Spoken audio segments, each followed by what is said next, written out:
When you gonna ask her to marry you? This question has been a running joke from the time I was 13 or so. But ever since I turned 17, my mom's been sounding less and less like she's kidding. We'd have to start dating for that to happen, Mom. I suspect she suspects we already are, but she changes the subject.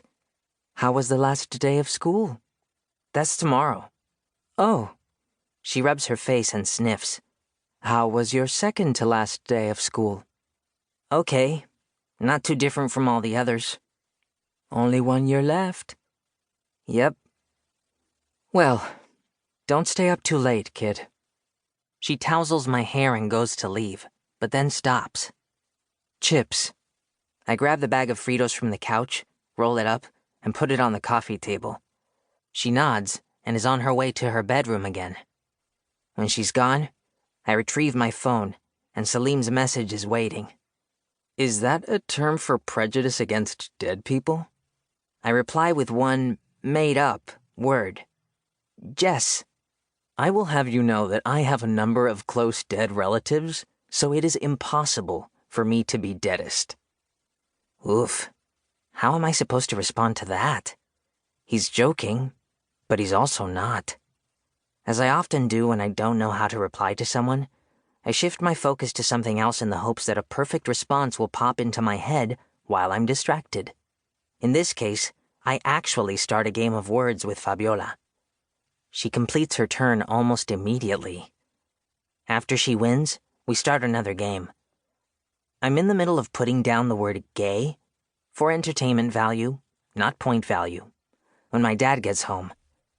Despite toiling in the sun all day, he actually enjoys his work. I think he and his colleagues spend more time pranking each other than actually washing cars. Hey, Dad. Mijo.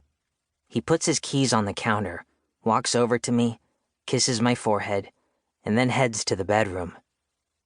I hear the squeak of springs as he falls onto the bed next to my mom. I play a few more turns before I get up. First, I grab my dad's keys and hang them on the hooks. Then I head to my parents' room. Their door's open, and they're both passed out in their work clothes. I take off my dad's boots, then my mom's sneakers, and turn the ceiling fan on.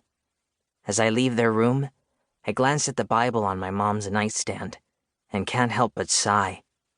In the living room, I flop down on the couch again and stare at the strip of wall next to the window. Hanging there are 2 framed decorative cards with my parents' names on them. Underneath the names, in parentheses, is their biblical meaning. My mom's card reads, Maria, the wished-for child. And my dad's says, Abel, breath. I have a card as well, but it's hanging in my room. There is no Enrique in the Bible, so we had to cheat. My middle name is Luke, which means light. I don't think that fits me at all. My parents aren't the most religious people I know. We're those Christians who only go to church for Christmas and Easter. But they believe in God and grew up with ultra-conservative parents, which is why I haven't told them that I'm bi.